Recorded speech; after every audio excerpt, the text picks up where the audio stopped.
дар меҳмонхонаи ҳадрҷенси пойтахт маросими ҷамъбасти фаъолияти солонаи ташкилоти ҷамъиятии варзишии Федератсияи санъати муҳорибаҳои омехтаи ғайрикасбии Ҷумҳурии Тоҷикистон дар соли 2021 баргузор гардид.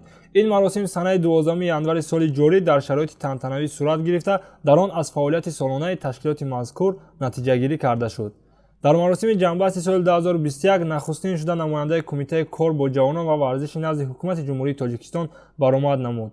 ӯ зимни баромади худ дастовардҳои варзишгарони кишварро аз мусобиқаҳои сатҳи ҷаҳонӣ қобили таҳсин хонд. Инчунин роҳбари Федератсияи санъати муҳорибаҳои омехтаи ғайрикасбии Ҷумҳурии Тоҷикистон Даврон Ҷураев суханронӣ намуда, дастгириҳои ҳамешагии ҳукумати кишварро дар самти варзиш хеле хуб арзёбӣ кард. варзишгарони Федератсия дар давоми соли гузашта дар 4 мусобиқаи байналмилалӣ ширкат варзида, дар умум 27 медал, аз ҷумла 6 тилло, 5 нуқра ва 17 биринҷӣ ба даст оварданд. Федератсия таҷрибаи соли 2021 се мусобиқаи сатҳи ҷумҳуриявиро дар шаҳрҳои Душанбе ва Хуҷанд баргузор намуд, ки дар онҳо варзишгарони бисёре аз тамоми минтақаҳои кишвар иштирок карданд. ман дар мусобиқаҳои ҷумҳурӣ иштирок кардам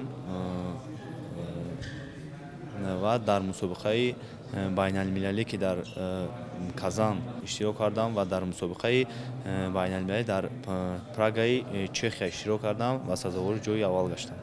дар ҳафти баргузории ҳамоиш аз ҷониби Кумитаи кор бо ҷавонон ва варзиш ба 11 варзишгари ин федератсия шаҳодатномаи устоди варзиши Ҷумҳурии Тоҷикистон супорида шуд. аввалин маротиба дар таърихи ин намуди варзиш дар кишвар Отабек Раҷабов бо гирифтани унвони устоди варзиши байналмилалӣ ноил гардид. дастоварди дигари варзишгарони аъзои Федератсияи санъати муҳорибаҳои омехта қарор гирифтани онҳо дар зинаҳои аввали радабандии ҷаҳонӣ мебошад. дар байни ҷавонон Отабек Раҷабов дар зинаи аввал, Беҳрӯз Хуршедзода дар ҷои дуюм ва Хуршед Қудратов дар радабандии ҷаҳонӣ миёни наврасон дар мавқеи якум қарор гирифтаанд.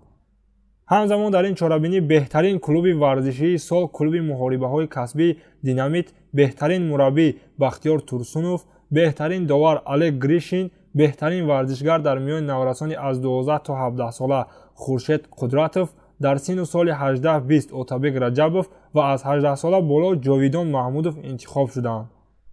чеҳраи расмии Федератсияи санъати муҳорибаҳои омехтаи ғайрикасбии мамлакат Лоиқ Раҷабов дониста шуд. дар анҷоми чорабинӣ нишасти матбуотӣ доир шуд, ки рӯзноманигорон ва роғибони ин риштаи варзиш ба саволҳои худ аз ҷониби масъулини соҳа ҷавоб гирифтанд. Федератсияи мо хушбахтона имконияте дорад, ки варзишгаронро чи дар дохил, чи дар арсаи байналмилалӣ, дар берун аз кишвар дастгирӣ кунад ва аз ҳисоби худ сафарбар кунад. гуфтан ба маврид аст, ки 17 нафар аъзои дастаи мунтахаби Тоҷикистон аз риштаи санъати муҳорибаҳои омехтаи ғайрикасбӣ дар мусобиқоти қаҳрамонии ҷаҳон, ки моҳи январи соли ҷорӣ дар шаҳри Абу-Даби, Аморати Муттаҳидаи Араб баргузор мешавад, ширкат меварзанд. марҳилаҳои омодагӣ тӯли якчанд моҳ аст аллакай давом дорад. чандин мураббиёни баландихтисос тамрин медиҳанд ба варзишгарони мо. инчунин қоидаҳо, якчанд семинарҳо барои қоидаҳои байналмилалӣ ҳамун чемпионатро риоя кардан гузаронида шуд.